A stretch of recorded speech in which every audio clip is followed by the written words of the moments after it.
Hermanos, buenos días, Señor les bendiga. Solamente quiero hablar algo corto, además de lo que Dani dijo en referencia a la asamblea dentro de 8 días. Y es que bueno, este año ha sido bastante particular porque hemos estado en los procesos de evaluación y vamos a proceder pronto a los procesos de votar para reconocer si los hermanos candidatos a pastores y diáconos pues deben ser ordenados. Así que este año ha sido particular en asambleas. Creo que este año hemos tenido más asambleas, solo este año lo que va, que en los últimos 4 años tal vez. Así que pues les ruego que como miembros seamos pacientes, ¿no? Pero al mismo tiempo diligentes, ¿no? Esta próxima asamblea es importante porque necesitamos votar en referencia a algunos asuntos que ya hemos venido hablando las últimas 2 asambleas. Así que pues quiero pedirles muy encarecidamente que podamos participar de ese tiempo. 2 anuncios también, bueno, algo corto. Alguna vez dije, cuando dejamos los primeros espacios vacíos, hacemos que las personas que llegan tarde a nuestro culto muchas veces tengan que pasar y pasearse por todo el salón para ubicarse.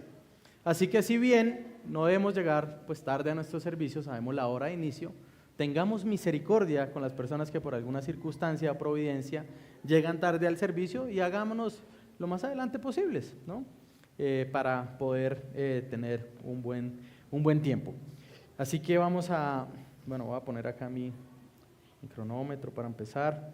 Es una bendición poder estar nuevamente enseñando la palabra del Señor. También por providencias había estado un par de semanas fuera del púlpito. No puedo decir que descansando porque cuando uno cree que nació para eso, pues no es un descanso, ¿no?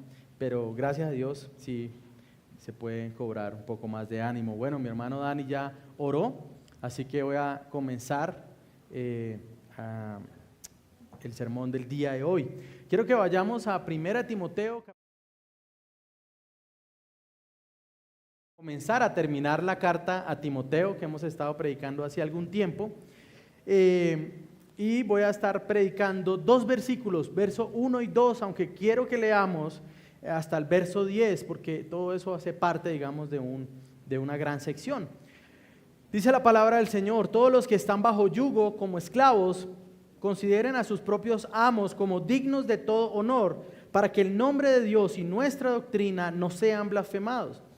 Y los que tienen amos que son creyentes, no les falten el respeto porque son hermanos, sino sírvanles aún mejor, ya que son creyentes y amados los que se benefician de su servicio. Enseña y predica estos principios. Si alguien enseña una doctrina diferente y no se conforma a las sanas palabras, las de nuestro Señor Jesucristo, y a la doctrina que es conforme a la piedad, está envanecido y nada entiende, sino que tiene un interés corrompido en discusiones y contiendas de palabras, de las cuales nacen envidias, pleitos, blasfemias, malas sospechas y constantes rencillas entre hombres de mente depravada que están privados de la verdad, que suponen que la piedad es un medio de ganancia. Pero la piedad, en efecto, es un medio de gran ganancia cuando va acompañada de contentamiento, porque nada hemos traído al mundo, así que nada podremos sacar de él. Y si tenemos que comer y con qué cubrirnos, con eso estaremos contentos. Pero los que quieren enriquecerse caen en tentación y lazo, en muchos deseos necios y dañosos que hunden a los hombres en la ruina y la perdición. Porque la raíz de todos los males es el amor al dinero, por el cual, codiciándolo algunos, se extraviaron de la fe y se torturaron con muchos dolores. Estos últimos 3 sermones, hermanos, creo que usted debería procurar y asegurarse de no perdérselos, porque vamos a estar hablando de cosas muy importantes ya en asuntos también prácticos, pero que toda esa práctica al mismo tiempo, como siempre, nos lleva al Señor Jesús. He titulado mi mensaje en la mañana de hoy: trabajando como redimidos por Dios. Y como les dije, voy a estar predicando solamente el versículo 1 y 2. Ahora, quiero que recordemos por un momento, en la escuela dominical del domingo pasado hice un paneo o un pequeño resumen de lo que Pablo ha venido enseñando en la carta a Timoteo, pero quiero que recordemos que Pablo ha venido enseñando principalmente cómo conducirse o cómo comportarse o cómo los cristianos deben vivir si entendemos que la iglesia es columna y baluarte de la verdad. Si usted está acá por primera vez y tal vez nunca había venido a una iglesia como la nuestra, yo quiero decirle que nuestra convicción es que no solo esta iglesia, sino toda iglesia verdadera de Cristo es una columna y es un baluarte de la verdad. Es decir, estamos llamados a sostener la verdad de Dios, a exhibirla y a defenderla. Pablo ha venido enseñando esto y ha venido cómo luce ser columna y baluarte de la verdad en el orden de la iglesia, en el gobierno de la iglesia, en el trato de los roles en medio de la iglesia, también en el cuidado de las viudas, en la honra a los pastores, en la disciplina de los pastores, en cómo los pastores deben vivir y los diáconos y cómo la iglesia debe reconocerlos. Así que Pablo ha estado hablando de eso, hermanos. Las cartas pastorales nos recuerdan que Dios no dejó a nuestra libre decisión la manera de cómo debemos vivir como iglesia. El Señor determina cómo la iglesia debe comportarse y debe ser dirigida. Ahora Pablo entonces pasa a enseñarle a Timoteo en relación a cómo luce eso en cuanto a las relaciones con los amos, hablando a aquellos que eran esclavos, y ahorita voy a ahondar de eso, y a la manera de ver las posesiones materiales a la luz del evangelio. Es decir, Pablo primero habla de la relación de los esclavos con los amos, después habla cómo debería usted ver el dinero, tanto si usted tiene poco como si tiene mucho. La Biblia no enseña una utopía donde todos tengan la misma cantidad de posesiones. La Biblia sí habla de la recompensa, del fruto del trabajo, y habla también que algunos definitivamente tal vez trabajen menos que otros, ¿no? Lo que sí habla la Escritura es que todos somos iguales delante de Dios, es decir, lo que tenemos no nos define sino pertenecer al Señor, y tanto el que tiene mucho como el que tiene poco es igual de valioso delante de Él. Amén. Así que en los próximos 2 domingos voy a estar enseñando desde la palabra del Señor que habla la Biblia sobre esto. Así que hoy en la primera parte de esta última sección abordaremos la enseñanza de Pablo respecto a la conducta del esclavo que ha sido rescatado por Cristo y cómo eso es algo que debe alumbrarnos a todos. Es decir, usted tal vez dijo, uy, esclavo, bueno, yo no soy esclavo, ¿no? Bueno, primero, en un sentido, vamos a ver que efectivamente lo más probable es que sí, usted es esclavo. Y después vamos a abordar ¿qué habla el Evangelio a aquellos que son esclavos? Y si usted no lo es en el tema laboral, esto también habla a usted, porque en nuestro contexto y trayendo esta palabra para hoy, esto realmente habla a todos los que tienen una relación laboral con alguien, ¿no? Así que abordaremos cómo debe conducirse el esclavo que fue rescatado por el Señor. Y mi deseo hoy, mis hermanos, es que seamos persuadidos por las Escrituras a que debemos trabajar de manera que podamos mostrar que ahora somos hombres libres. Voy a repetir de nuevo, la idea de mi sermón es que debemos trabajar, sí, debemos trabajar, hermanos, es lo primero, de manera que mostremos que ahora somos hombres libres. Y eso quiero hacerlo en 3 puntos. El primero, el verso 1, trabaja evitando que el nombre de Dios sea blasfemado. En segundo lugar, trabaja mostrando amor por los demás, por los hermanos, perdón. Y en tercer lugar, trabaja como un hombre libre que ama a su Señor. Y antes de comenzar a abordar cada uno de mis puntos, voy a tardar unos minutos haciendo una introducción que considero que es necesaria, de manera que podamos entender algunas cosas cuando se habla de esclavitud en la Biblia y en general acerca de la esclavitud. En primer lugar, quiero decir que a lo largo de la historia del hombre se han presentado distintos tipos de esclavitud. Así que no todas las formas de esclavitud han tenido el mismo aspecto en las diferentes épocas o ubicaciones, ¿no? Nosotros lo primero que pensamos cuando hablamos de esclavitud es en las personas de color siendo traficados desde el África para las Américas o para Estados Unidos o para Europa, ¿no? Eso es lo que nos vende Hollywood, que ese es el único tipo de esclavitud, ¿no? Digamos películas como Amistad y 12 años y bueno, un montón de filmes que hablan acerca de eso, pero realmente hay 4 tipos diferentes a lo largo de la historia hablando acerca de esclavitud. El primero que encontramos es la servidumbre o esclavitud hebrea. Nosotros vemos eso en el texto que Dani acabó de leer al comienzo del culto, Deuteronomio capítulo 15, versos 1 al 18 y Levítico 25, 35 al 43. En este sistema de servidumbre hebreo vemos que estaba fundamentado principalmente para que los israelitas que estaban en una situación de pobreza extrema se convirtieran en siervos. Este servicio fue diseñado para proveer a los israelitas pobres y sus familias, es decir, para que aún el más pobre, el que no tenía tierra, el que estaba en una situación bien compleja, pudiera tener sustento para los suyos, ¿no? Ahora, Deuteronomio capítulo 15 comienza diciendo que Dios desea que ninguno de los suyos sea pobre, es decir, que ninguno de los suyos tenga necesidades básicas, ¿no? Él hace provisión para los que están en pobreza, ya que la pobreza es una realidad en el mundo pecador e imperfecto. Las brechas enormes o que hayan personas que no tienen servicios básicos, todo eso es resultado de un mundo caído.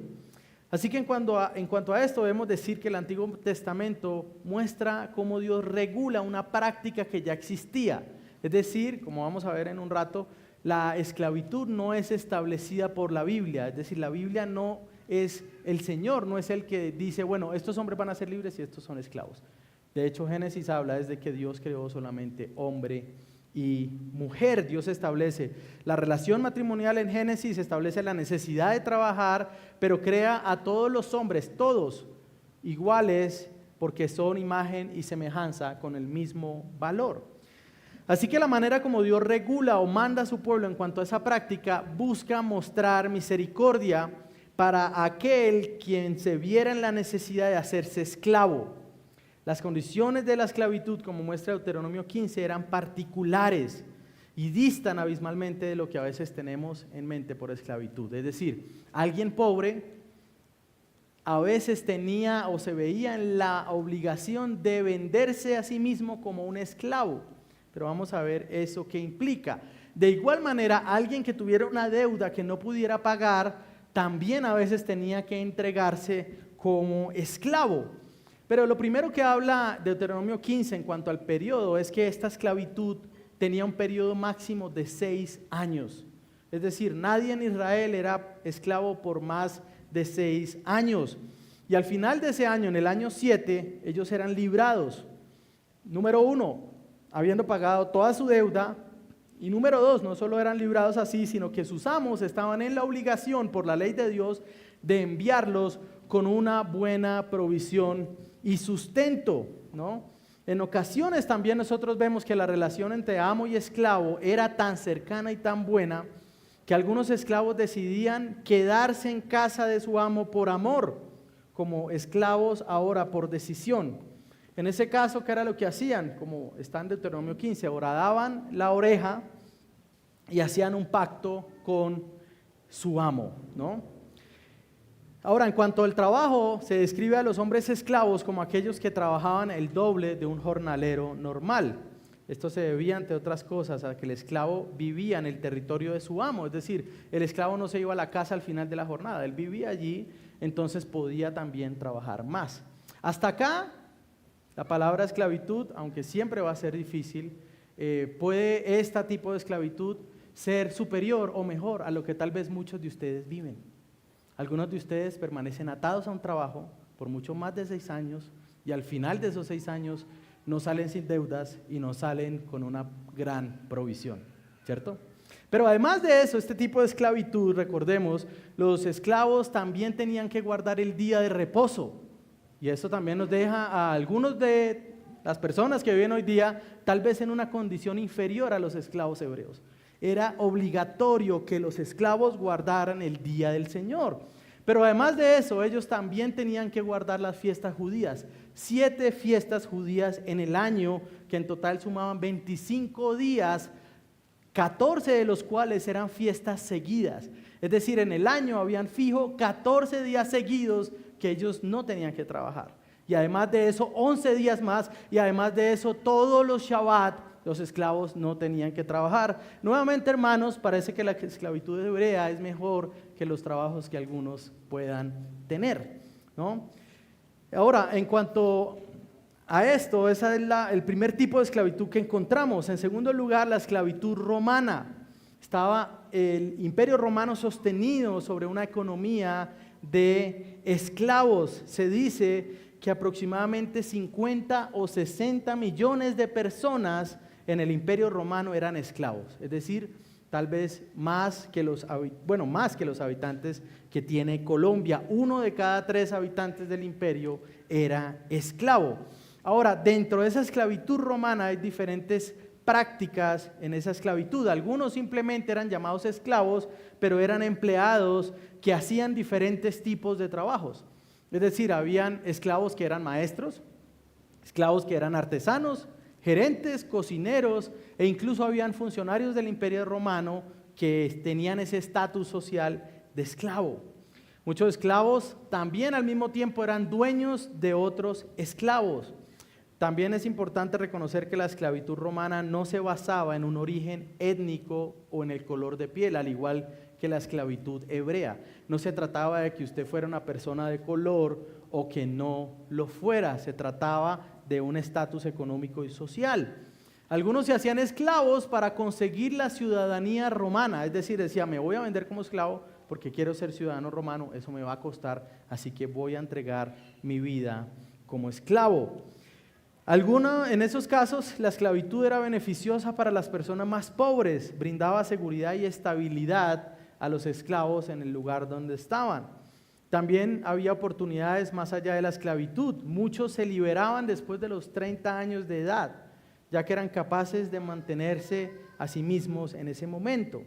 Ahora, a pesar de que las prácticas eran bien más humanas en la esclavitud, tanto en la hebrea y la romana, la esclavitud siempre viene a ser algo perverso. Los esclavos siempre eran personas impotentes, marginados y a menudo propensos a la desgracia o al insulto. Es decir, así que a pesar de que la esclavitud hebrea y la romana tenía muchas cosas beneficiosas, la esclavitud sigue siendo malo. Es decir, ningún hombre puede ser dueño de la vida de otro hombre, ¿no? Así que algunos esclavos en Roma eran asalariados con grandes responsabilidades, otros sí tenían trabajos agotadores y extremadamente extenuantes. Algunos eran sujetos a abuso físico, sexual y también emocional. Era un tema también en algunos casos que era degradante, ¿no? Ahora, ese era el panorama. Hasta acá, ese es el panorama más o menos que vivían los esclavos a los que Pablo le dice a Timoteo que debe enseñarles. Es decir, los esclavos cristianos, algunos tal vez simplemente eran empleados en una casa y eran esclavos porque vivían allí y porque pues, no tenían la libertad de dirigirse a otros lugares del imperio, etc. Ese era el panorama. Pablo habla de una iglesia donde habían tanto esclavos como dueños de esclavos. ¿Puede imaginarse usted eso? Que usted llegue a culto con su amo, con su dueño, ¿no? Y que usted pues definitivamente no puede salir de la iglesia a no ser de que pues, su amo salga, ¿no?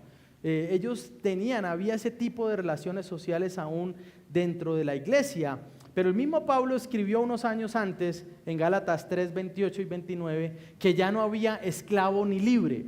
Es decir, lo que Pablo enseña es que a pesar de que esa esclavitud en ese momento estaba, había algo por encima de ese estatus de esclavitud y es el estatus de hermano en la fe.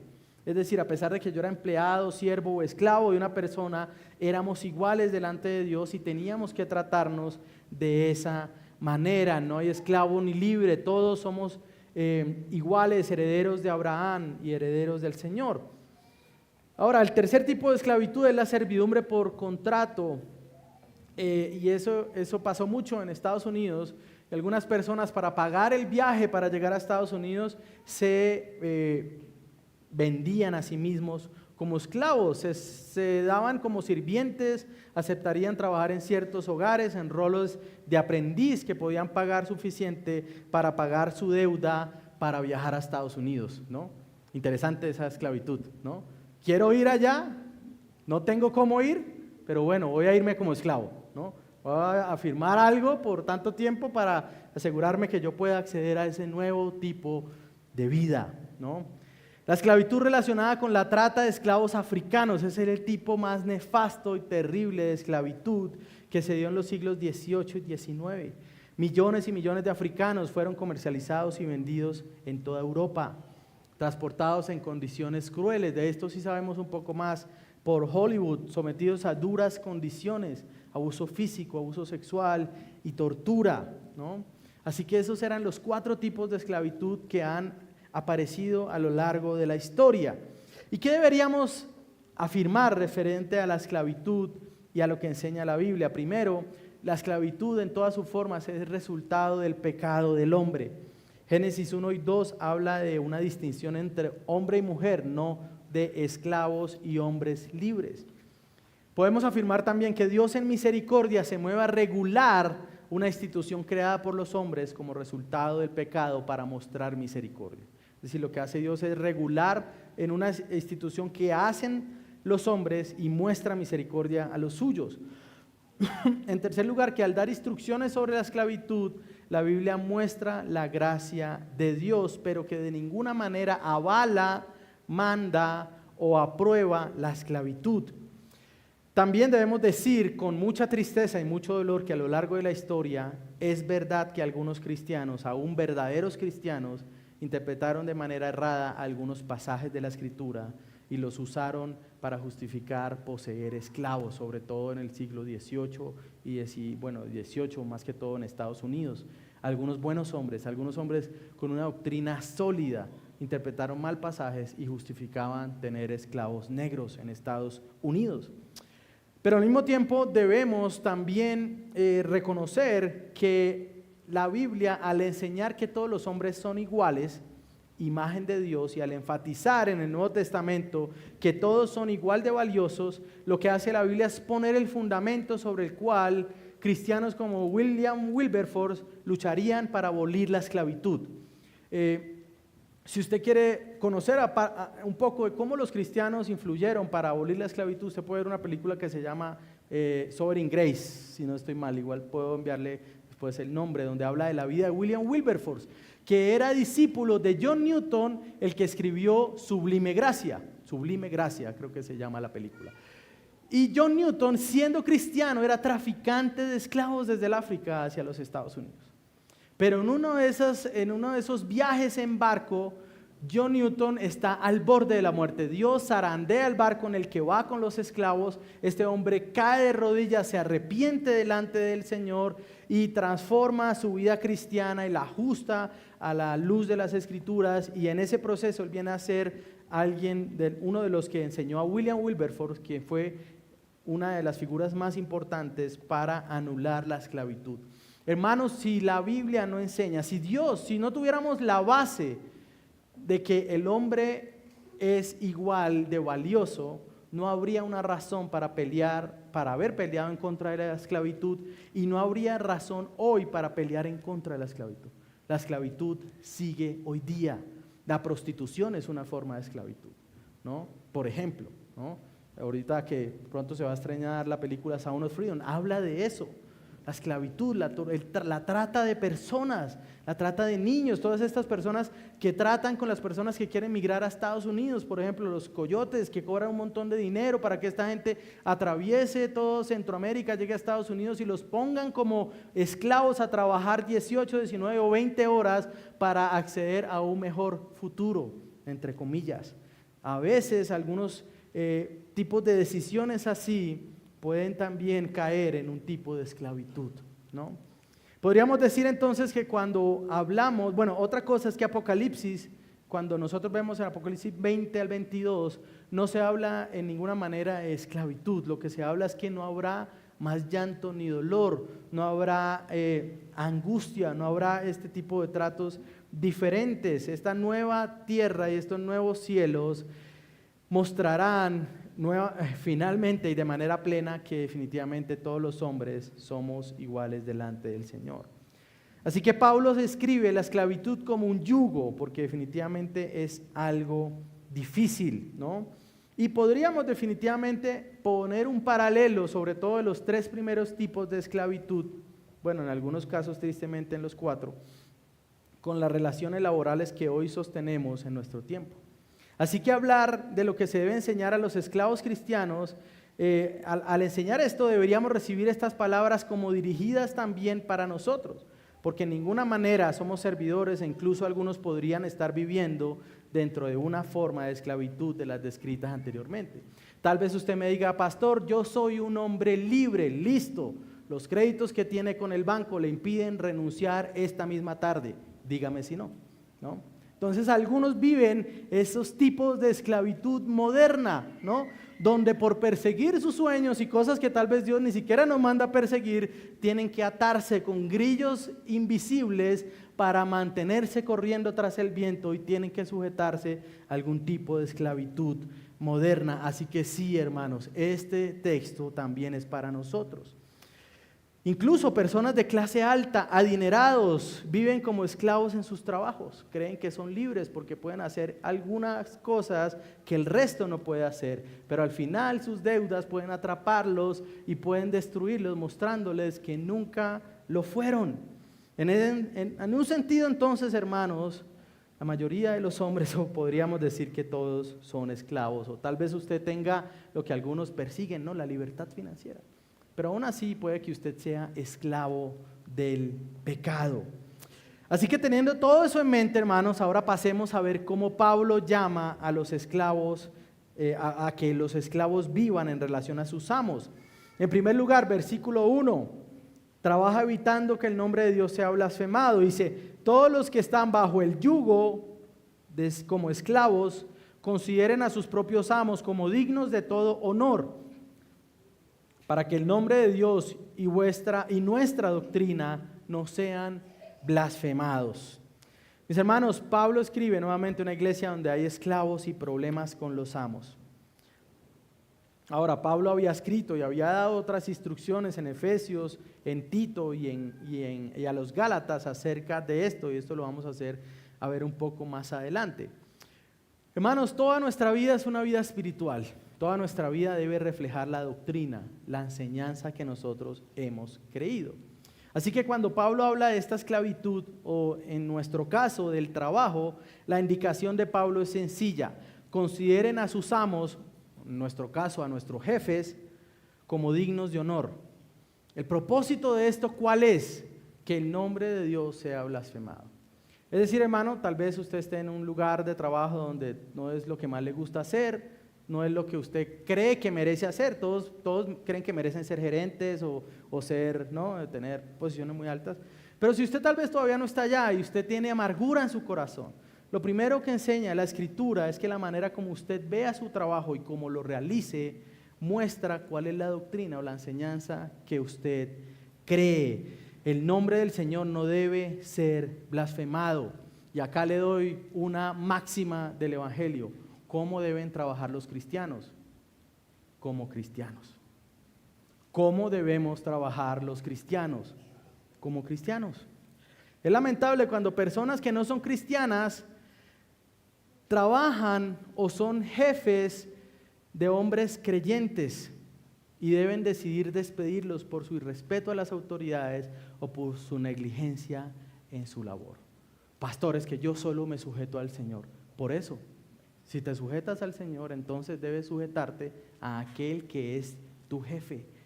O debes también tratar con respeto a aquel que es tu compañero de trabajo. Debes ser diligente, debes ser esforzado, debes ser trabajador. Los cristianos debemos dar testimonio de que pertenecemos al Señor aún en la manera como trabajamos. Debemos estar comprometidos con alcanzar nuestros lugares de trabajo para Cristo. Hermanos, encontramos muchas oportunidades maravillosas en las que podemos hablar sobre el Evangelio. Tal vez incluso algunos estén en áreas laborales donde los compañeros no se muestren interesados en el Evangelio o aún se burlen del Evangelio. Pero el día de la aflicción y de la oscuridad de sus almas, ¿a dónde irán por una respuesta? Cuando se enfrenten a la muerte, ¿dónde estos hombres buscarán consuelo? O cuando el Espíritu Santo los inquiete sobre su necesidad espiritual, ¿a quién acudirán por ayuda para encontrar palabras de vida? Ellos correrán al hombre o mujer que desde el primer día al llegar a la oficina han amado a sus compañeros con el amor de Cristo. Hermanos, esto no quiere decir que un trabajador cristiano sea perfecto, pero lo que sí quiere decir es que aun cuando el trabajador cristiano pueda ser imperfecto y falle, debe reconocer su error y enmendarlo. A veces los cristianos somos buenos y diligentes para poner excusas, ¿no? Y a veces hasta usamos mal al Señor, deshonramos el nombre del Señor, lo que se veía hoy en la escuela. No, pero es que, Señor, ¿a quién debo agradar primero? ¿A ti o a los hombres? Me encontraron distraído, e incluso viendo un sermón, pero es que era un sermón, Señor. No, hermano, usted en la oficina le pagan por hacer su trabajo. Ahora, si usted puede al mismo tiempo escuchar un sermón, gloria a Dios. Pero si usted va a quitar tiempo del trabajo para hacer otras cosas, aunque sean lícitas y piadosas, usted al mismo tiempo está deshonrando al Señor. Interesante, ¿no? ¿Pueden ver sus jefes o compañeros de trabajo el evangelio en la manera en que usted hace las cosas?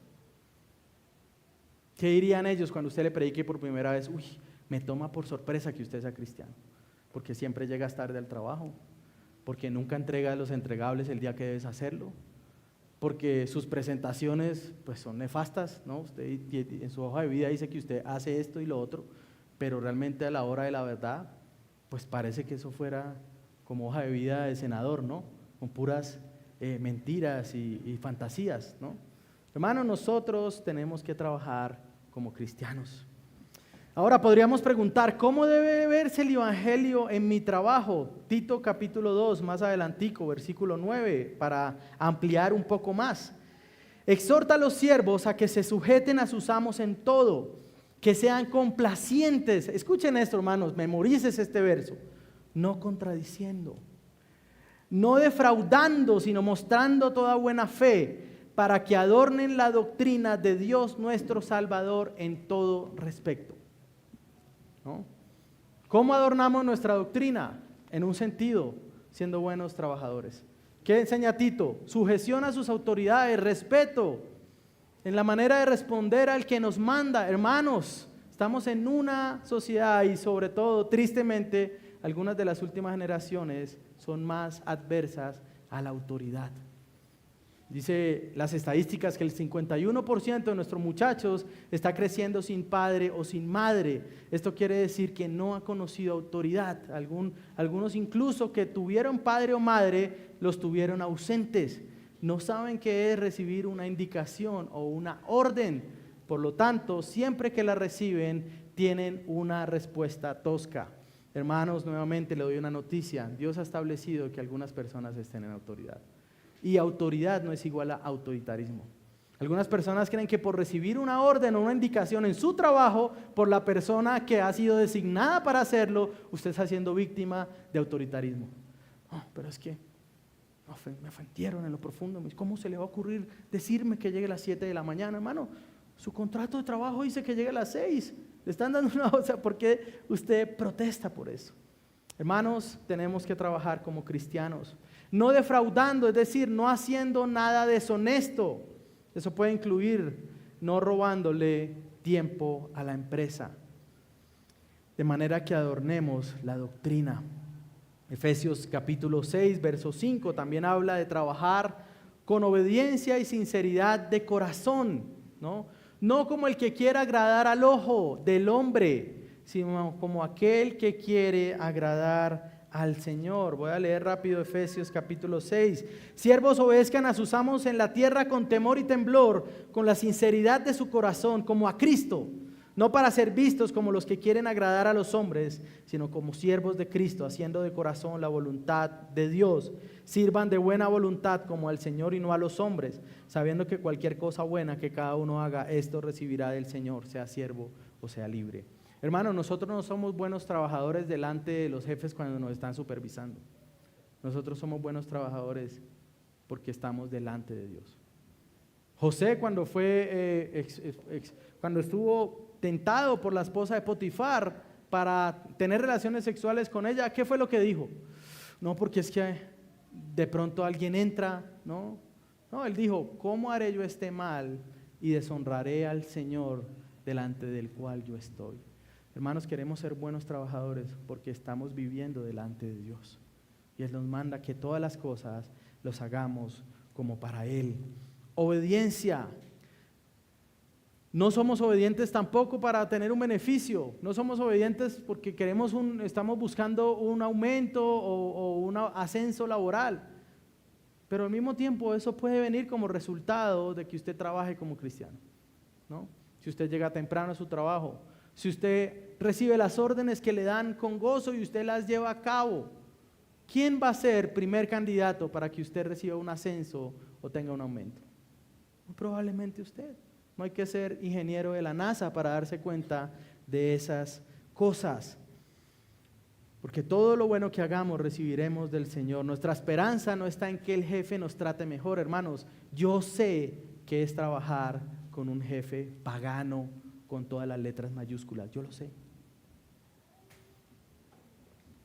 Pero estos mandatos no se nos dan con una condicional. Sé buen trabajador, pero si tu jefe es pesado, bueno, entonces respóndele mal por mal, ¿no? Entrega mal el trabajo porque entonces lo van a regañar a él, ¿no? No.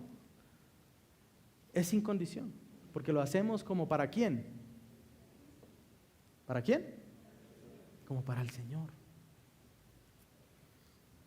Hermanos, nuestra doctrina debe brillar en la manera como vivimos. Como dirían los teólogos, nuestra ortodoxia debe reflejarse en nuestra ortopraxis, ¿no? Debemos trabajar de manera que podamos mostrar que ahora somos hombres libres. Ahora tal vez usted me dice, bueno, pastor, yo tengo 12, yo tengo 14 años, yo tengo 15, yo todavía no trabajo, ¿no? Esto entonces, o tengo 8, o tengo 10, ¿no? Esto entonces no es para mí.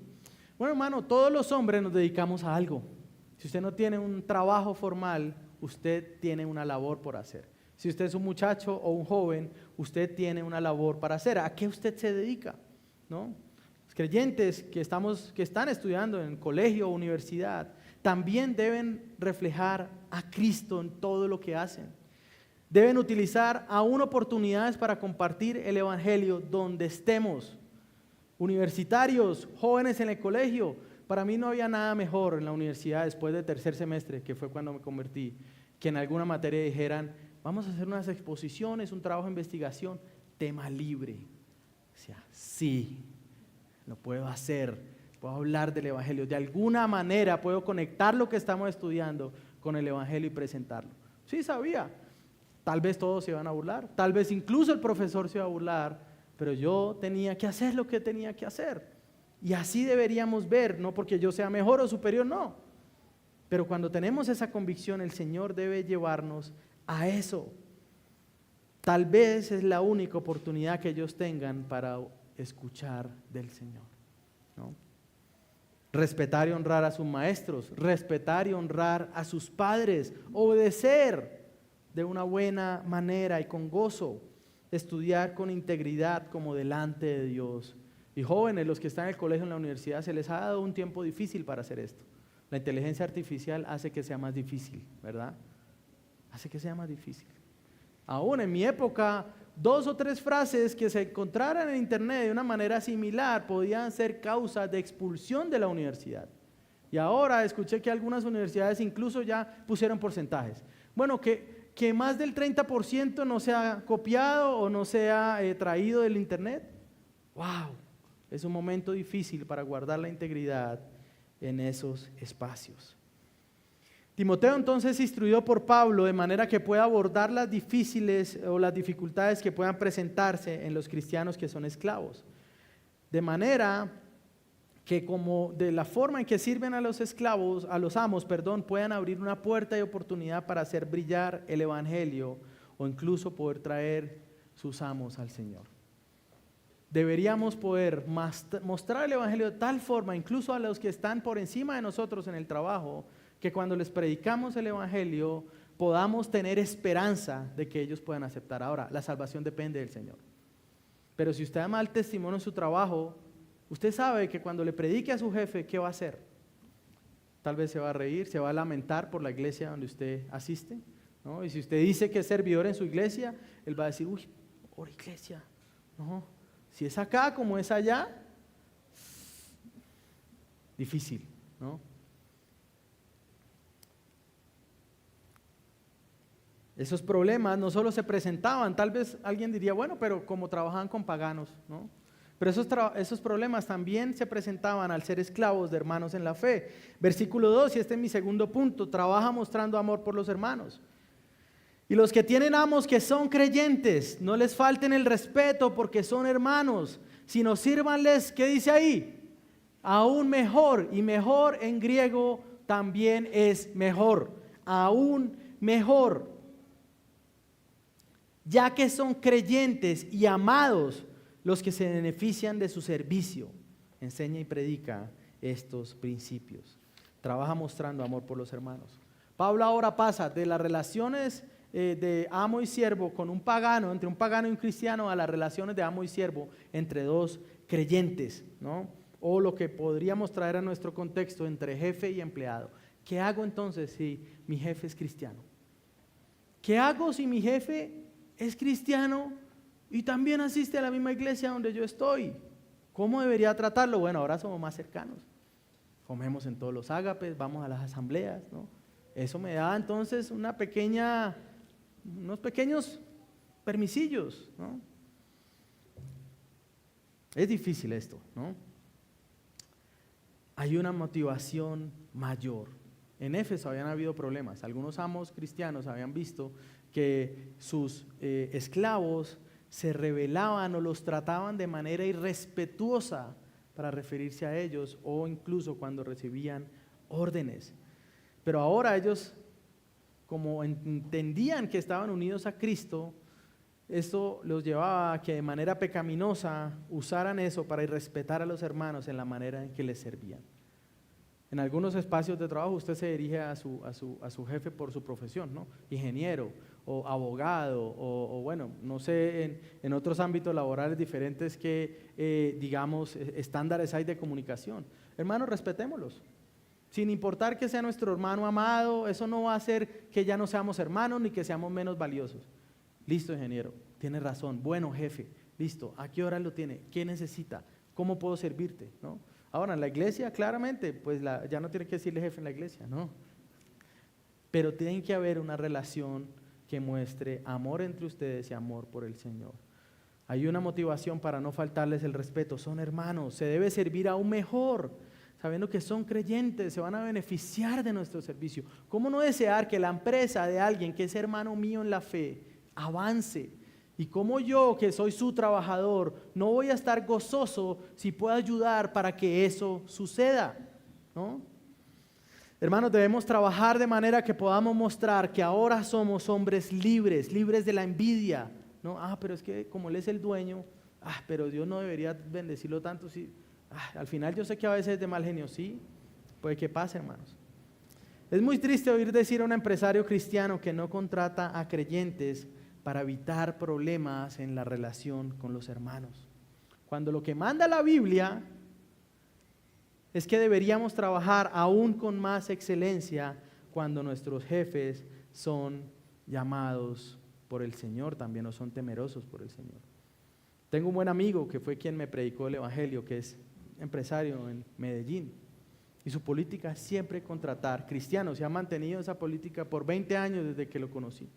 Ha sido defraudado 1000 veces, pero también ha sido muy bendecido a través de esto. Ha visto crecer a sus empleados, no solo en la fe, sino también en su ámbito laboral.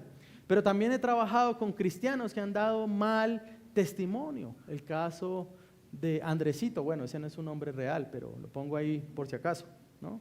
Creyente, tenía un buen cargo, tenía personas a su cargo, pero a pesar de ser cristiano y de afirmar, decir que iba a una iglesia, su trato con las mujeres era desastroso, aún con las mujeres casadas.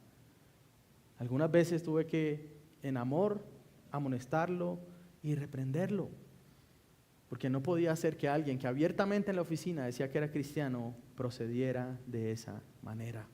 Una buena estrategia que yo utilizaba, hermanos, en mis años de trabajo secular, acá se las doy for free, como dicen. Yo siempre lo primero que hacía al llegar a un nuevo trabajo era decir, soy cristiano. Porque ahí me ponía a mí mismo la presión de decir, todos lo saben, tengo que dar buen testimonio a mi Señor, tengo que hacerlo, ¿no? Y que el Señor nos ayude, que, bueno, no solo es decirlo, Que sus actos también demuestren que lo es, porque si no va a ser peor, va a hacer que se blasfeme el nombre del Señor. Hermanos, si trabajamos con hermanos en la fe, debemos verlo como una oportunidad de edificación mutua. No hay nada más maravilloso, hermano, que trabajar con alguien, compartir oficina, y que por medio de esa relación, en el caso de los que no conocen al Señor, vengan a Cristo. Y que compartamos trabajo y labor con alguien que pertenece al Señor, pero que vemos que a lo largo del tiempo esa persona viene a servir mejor al Señor. Ahora, puede pasar también en esos espacios y en sí mismo no es pecaminoso, que en medio del trabajo se presenten tensiones o dificultades. Bueno, es una oportunidad para crecer en la fe, es una oportunidad para perdonar, para amar, para restaurar, ¿no?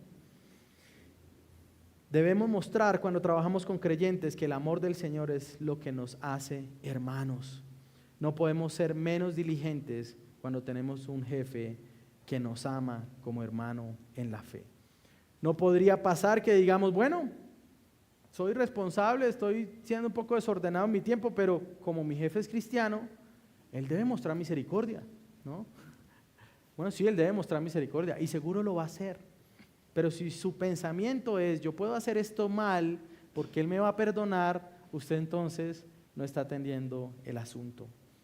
O por otro lado, usted puede decir, bueno, yo soy jefe y sí se me pasó, le hablé mal, le grité o le hablé con palabras despectivas, pero como él es cristiano, pues debería perdonarme, ¿no? Entonces, mañana en la oficina debería tratarme igual. No, hermano, sí, él lo va a perdonar, pero usted debe acercarse y pedir ese perdón, ¿no? Debemos dar gloria a Dios cuando trabajamos con creyentes y mostrar al mundo quién es el Dios que nos salvó y ante quien no hay distinción de personas, somos iguales, jefe y empleados delante del Señor, valemos lo mismo. Nuestro valor no depende de eso, no depende de nuestro estatus financiero. Hermano, el Evangelio nos libra de eso. Por eso el Evangelio de la prosperidad es tan perverso, porque pone la carga en los cristianos de pensar que Dios me está bendiciendo más si yo tengo más. Hermano, a veces la manera como Dios disciplina a algunos creyentes o incluso a los que son falsos creyentes y que quiere reprenderlos es darle lo que quieren. Así que la prosperidad no es una señal de que soy más espiritual o que soy menos espiritual. Lo que me define es quién soy delante del Señor. Debemos demostrar o trabajar de manera que podamos mostrar que ahora somos hombres libres cuando trabajamos con hermanos en la fe. Finalmente quiero dar algunas conclusiones adicionales y ahondar más en cómo nuestro trabajo debe apuntar a Cristo y cómo Cristo mismo viene a ser nuestra motivación para trabajar de esta manera. Hermanos, les doy una noticia. Este sermón no es una charla motivacional que usted pueda recibir por parte de un funcionario de recursos humanos. No he dado hasta acá esta parte del sermón para mejorar su ambiente laboral, no. Este sermón busca mostrar lo que la palabra del Señor enseña y que ella opera en todas las áreas de nuestra vida para ser llevados a Cristo. Trabaja como un hombre libre que ama a su Señor. ¿Por qué hacerlo? ¿Por qué vivir de esta manera aún en el ámbito laboral? Hermano, porque ser cristiano, el cristianismo se trata principalmente de hombres que fueron librados de una esclavitud, pero no de una esclavitud meramente en cuanto a cosas de trabajo, sino a la esclavitud del pecado. Lo asombroso del Evangelio, hermanos, es que se trata de Dios enviando a su Hijo como un doulos, o como un servidor, o como un esclavo, para servir a esclavos que eran enemigos de su padre, rescatarlos y no solo sacarlos de la esclavitud, sino ahora hacerlos hijos de Dios.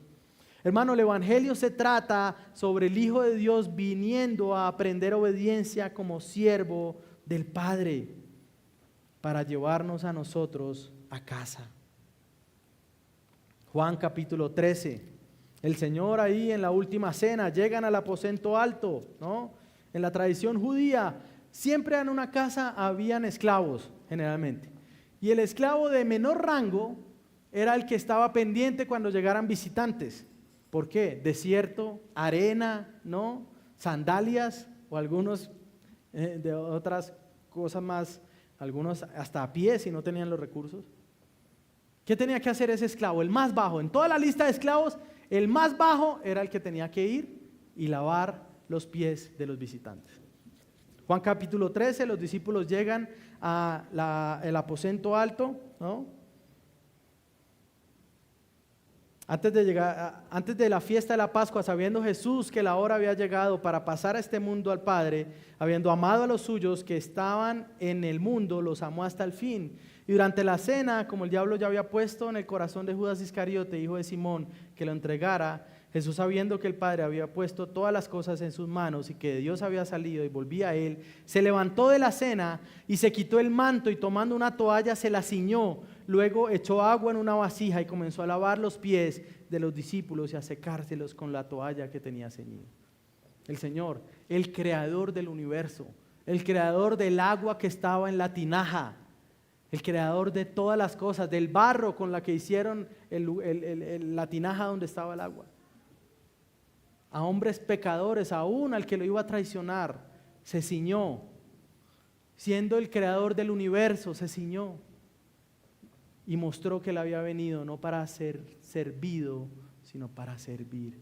Y nuestras Biblias se quedan cortas generalmente en el Nuevo Testamento. Siempre que usted encuentre la palabra servicio, servir o servidor, generalmente la palabra que encuentra ahí es doulos. Es decir, que cuando Cristo que él vino, dice que él vino no para ser servido, sino para servir, realmente lo que él está diciendo es que no vine para ser un amo, sino para ser un esclavo. Se ciñó y lavó los pies de sus discípulos. Hermanos, los individuos redimidos formamos una comunidad de creyentes que somos uno en Cristo. Cristo le dijo a sus discípulos: si yo he hecho ahora esto con ustedes, si les he servido de esta manera, ustedes deben hacer lo mismo, ¿no? Y a veces aún todavía pensamos que algunas labores dentro de la iglesia o en otros ámbitos son menores que otros, ¿no? Pastor, pero es que ¿cómo va a ser posible que yo haga esto en la iglesia? Si es que yo soy esto o aquello. Bueno, hermano, pues si Cristo, que es el creador de todo, se ciñó, pues tal vez usted tiene una dificultad. Hace unos meses que estuvimos en el intensivo con los hermanos de la IBCJ, la persona que nos hospedó, estábamos hablando con él, ¿no? Un hombre joven, ¿no? Y comenzamos a hablar con él, ¿no? ¿Y cuál es tu servicio en la iglesia? No, hermano, yo sirvo en el parqueadero. Y yo soy el que ayuda, me toca cada tanto y yo estoy ahí. Yo, wow. Y después nos invitó a la casa, ¿no? Tal vez la sala era como este salón. Empezamos a hablar con él y no quería hablar mucho de él, solo hablaba de la iglesia del Señor, su familia. Y al preguntarle a qué se dedicaba, dice: no, sí, yo pues trabajo en una universidad. Wow, qué bueno, qué interesante, ¿no? Y después la esposa nos dijo: no, él es el rector de la universidad. Tenemos una imagen demasiado mundana sobre el servicio y sobre la vida, hermanos. Demasiado orgullosos somos en nuestro corazón. Pensamos que todos nos deben algo. Pero el Señor nos ha llamado a vivir de manera humilde, sirviéndonos unos a otros. Si usted es cristiano, usted ha sido un hombre redimido del pecado. ¿Qué es redimir? Comprar un esclavo para dejarlo libre, ¿no? Ahora, la paradoja del evangelio, ¿cuál es? Nosotros fuimos librados de la esclavitud del pecado, pero venimos a ser también hechos doulos o siervos, pero ahora siervos de Cristo. Es decir, que el que nos rescató y que pagó un precio, que dice la Biblia que fue precio de sangre, primera de Pedro, lo hizo para que usted y yo ya no sirvamos al pecado, sino para que le sirvamos a Dios. El asunto entonces es que los que venimos a ser rescatados por Cristo, venimos a ser sus siervos de una manera gozosa. El Señor cambia nuestro corazón. Si usted es cristiano, debió haber experimentado esto. El Señor cambia el corazón de esclavo del mundo, y pone un corazón de esclavo a Cristo. Es decir, que sus afectos ya no están corriendo hacia ser esclavo del mundo, alcanzar lo que el mundo tiene, lo que el mundo hace. Todos los que dicen que está bien, yo lo voy a hacer, ¿no? Sino que ahora su corazón es cambiado, mudado en el corazón de un esclavo de Cristo. Y al final, si somos creyentes, amamos lo que debe ser amado. Pablo se presenta a sí mismo, Romanos capítulo 1. Pablo, siervo de Cristo y llamado a ser apóstol. Los apóstoles se veían a sí mismos como servidores, como doulos, como esclavos del Señor. Hemos sido rescatados y debemos vivir como siervos, o como realmente se debe traducir, como esclavos de Cristo. Hermano, usted debe vivir como esclavo del Señor. Ya es esclavo, pero es esclavo o de usted mismo, o de este mundo, o de las dos cosas. Pero yo lo invito a que usted viva ahora como esclavo de Cristo. Ahora, ¿cómo vemos eso? Incluso, ¿cómo vemos eso en la vida diaria, pastor? Bueno, ¿cómo usted toma sus decisiones? La pregunta correcta debería ser, ¿qué quieres que yo haga, Señor? Pero la mayoría de veces las decisiones las tomamos diciendo, Señor, ¿estás de acuerdo con lo que voy a hacer? ¿No? Tomamos nuestra decisión en nuestro corazón, a veces buscando motivaciones egoístas o pecaminosas, y lo que hacemos es lavar nuestra motivación con una frase que parece piadosa. Señor, pero yo quiero hacer tu voluntad. Y el Señor va a decir, bueno, pero si tú ya hiciste esto, pues ya hazlo, ¿para qué me vas a preguntar? ¿No? Señor, me voy a casar con esta mujer, como no es tan cristiana, siempre que va a la iglesia se pone brava, pero Señor, yo quiero hacer tu voluntad, me comprometo a traerla hacia. Bueno, el Señor le va a decir, bueno, hermano, hágale, ve por tu camino, porque tú estás haciendo tu voluntad. Y mi pregunta es, ¿vives tú realmente como esclavo de Cristo? Queremos que Dios apruebe el plan en vivir, en lugar de vivir para hacer el plan que Él tiene. Cristo nos libera del pecado y la muerte, mis hermanos. Ahora somos llamados a ser esclavos y siervos en la manera como amamos a nuestras esposas. Eso es una manera fuerte de decirlo, pero si nos casamos, lo que dice Efesios capítulo 5 es que los esposos debemos ¿qué? Servir a nuestras esposas, ser doulos de nuestras esposas. Bueno, pero ellas también se casan para lo mismo, ¿no? Es decir, que estamos en una relación mutua de esclavitud gozosa, piadosa, de muchos beneficios que el Señor da para su pueblo. Wow, ¿no? Si a alguien le gusta el fútbol, ¿no? ¿Qué pasaría si el Real Madrid le envía una carta y le dice, mira, vas a ser nuestro por 10 años? ¿Usted cómo iría en el avión hacia Madrid? ¿Llorando? ¿Usted iría entristecido? ¿No? Bueno, Cristo le está diciendo que Él lo compró para que usted sea esclavo de Él. ¿Cómo lo va a hacer? ¿Con qué actitud va a vivir como esclavo del Señor? Señor, pero es que si me enviaran esa carta del Real Madrid, yo podría hacer muchas cosas, pastor, ¿no? Bueno, sí, por eso, si usted es esclavo de Cristo, va a poder servirle a Él. Somos servidores de nuestros hijos hasta que, en un sentido, hasta que se vayan del hogar, aunque uno nunca deja de ser padre. Pero primero esposas, después hijos. Debemos reflejar que somos siervos de Cristo en la manera como servimos en la iglesia. Algunos piensan que su servicio es de pronto llegar temprano. Ya, pastor, con eso, siéntase por bien servido. No, hermano, primero usted no debe llegar a la iglesia porque el pastor o el diácono o el que sea lo vea.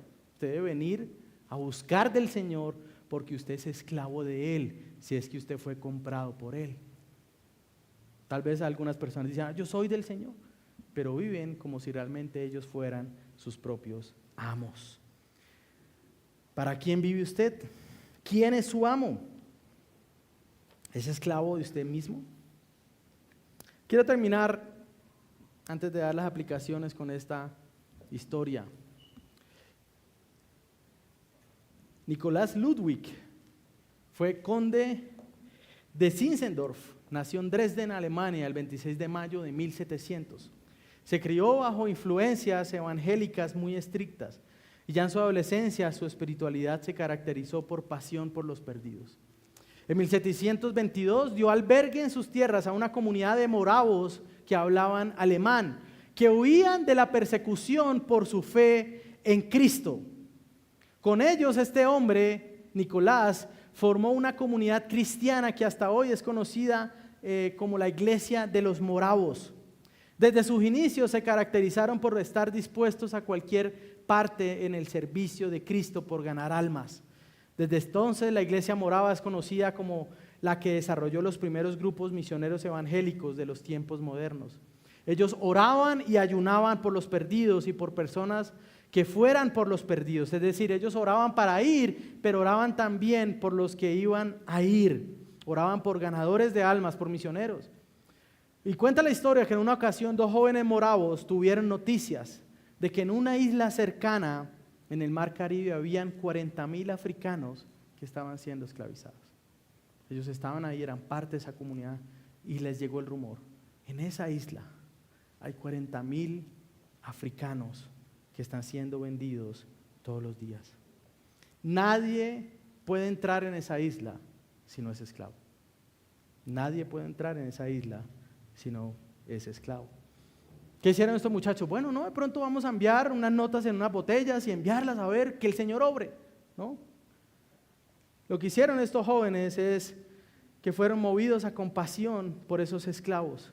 Ellos sabían que los esclavos perecerían en sus pecados si no iban ellos a predicarles el evangelio o si no iba alguien, pero no esperaron a que fuera alguien más. Lo que hicieron entonces es que estos dos jóvenes moravos se vendieron como esclavos y fueron a la esclavitud a fin de alcanzar a los esclavos africanos. Y dice la historia que cuando ellos iban en el barco, las personas, los hermanos que los estaban despidiendo, estaban allí gozosos, pero al mismo tiempo rodeados de lágrimas porque nunca iban a volver a ver a estos muchachos. Y su lema entonces era: vamos a ganar para el Cordero la recompensa de su sacrificio. Mis hermanos, ¿por quién vive usted? ¿Por quién vive usted? ¿A quién le sirve? ¿Para qué planea lo que planea? ¿Por quién vive? Ahora, no es pecaminoso tal vez pues tener un trabajo, hacer una carrera así, pero aún, y es lo que veremos en 15 días, aún el Evangelio habla a los ricos de este mundo, a que no pongan su esperanza en las riquezas, sino a que sean ricos en buenas obras. Mi amigo, el de la ilustración que les di hace un rato, tiene una convicción. Y él siempre me decía, desde que me predicaba el Evangelio, me decía: mire, si el Señor me prospera, voy a usar esto para que el reino avance. Hace 4 meses me dio una llamada y me viene llamando hace rato, porque en cada local nuevo que él abre, el propósito es ayudar a una nueva iglesia. Tiene como 15, así que usted puede hacer la cuenta, y si quiere buscar en Medellín, solo busque el nombre de la página y podrá ver. Y siempre me dice: un local nuevo es una iglesia nueva que puedo comenzar a ayudar. ¿Para qué ser prosperado? ¿Para qué vivimos? ¿Para qué hacemos lo que hacemos? Con temor de pasarme solo 2 minutos, quiero dar las aplicaciones de manera rápida. Si usted está acá y usted no pertenece al Señor, tal vez usted diga: bueno, pues yo estoy persiguiendo mis sueños. Pero quiero decirle que el asunto es que la Escritura y Dios nos ha creado a nosotros para pertenecer a Él. Pero al mismo tiempo, si usted ha sido un trabajador negligente y deshonesto, usted ofende a Dios al serlo. Y usted ha mostrado entonces que no le pertenece. Una buena manera de mostrar que uno no es cristiano es trabajar como un impío. Ahora, puede usted pasar su vida trabajando pensando que es un hombre libre, pero al final puede que usted esté viviendo como un esclavo al dinero, o a su posición, o al reconocimiento, o al estatus, o llámelo como lo quiera. Pero si usted es parte de esta iglesia, yo quiero decirle que la motivación para trabajar de buena manera ni siquiera es ascender o es ganar más, sino es evitar que el nombre de Dios sea blasfemado, honrar el nombre de su Señor. También quiero decirle que las relaciones laborales entre cristianos no son prohibidas, y es triste cuando alguien le pregunta a uno: hermano, ¿tiene alguien para trabajar? Y pasa. Y a veces uno debe decir: no sé. Las relaciones entre cristianos, hablando de lo laboral, no son prohibidas, pero deben ser excelentes. Debemos trabajar aún mejor si mi jefe es creyente. Tercer lugar, siempre, todos, hermano, así usted no tenga la posición laboral, todos acá somos jefes por instantes de tiempo. Cuando vamos a un restaurante, hay una persona que nos está sirviendo, ¿no? En ese momento, así, lo que dure la relación, esa pequeña relación, usted viene a ser el jefe, porque usted es el que hace el pedido, porque usted es el que da una propina, ¿no? Usted es el jefe. ¿Cómo usted se comporta en esos pequeños espacios donde usted es el jefe? Ah, yo pedí pollo y me trajeron yo pedí pierna perdida y me trajo pechuga. ¿Cómo se le ocurre a esta mujer? ¿Cómo usted trata a las personas en esos pequeños espacios donde usted es el que manda? Interesante, ¿no? ¿Cómo tu trabajo refleja tu fe o adorna a tu doctrina? Finalmente, para los que anhelan el pastorado o el servicio a tiempo completo en la iglesia o a medio tiempo, a los que quieren servir al Señor, nosotros trabajamos para el Señor y para los hermanos. Trabajamos para Él es nuestro jefe. ¿Cuánto más no deberíamos esforzarnos en esto? ¿Cuánto más no deberíamos buscar ser excelentes en eso? Hermanos, que el Señor nos ayude. Ninguno acá sale limpio después de esto. Yo tampoco. ¿Qué debemos hacer? Correr al Señor. Si usted no lo conoce hoy, usted tiene que venir a Cristo y tiene que ser librado de la esclavitud de su pecado, de vivir para usted. Pidámosle al Señor que podamos ser siervos, esclavos de Él. Padre, gracias por es tu palabra, Señor. Yo te ruego que tu evangelio corra, Señor. Que nosotros podamos vivir como tus siervos, como los que te aman, como los que te buscan, Señor. Gracias por tu iglesia. Gracias por la familia de fe. Ayúdanos a trabajar de manera que adornemos la doctrina y no de manera que blasfememos tu nombre. Pero también ayúdanos a recordar que tú te hiciste esclavo, Señor. Te hiciste doulos, Padre, para venir a rescatar a esclavos necios, pecadores y enemigos de tu Padre. Oh, ayúdanos, Señor, a no vivir para nosotros, a vivir para ti. Oh, Señor, ayúdanos a perseverar. Guárdanos, Señor. Y mientras hoy tomamos la cena, que podamos recordar no solo que fuimos salvados, sino que fuimos salvados para ser tuyos, Señor. No para vivir de manera independiente, con una moral un poco más clara y limpia, sino para vivir para ti, Señor. Te damos gracias y gloria a ti, Señor. En Cristo Jesús. Amén.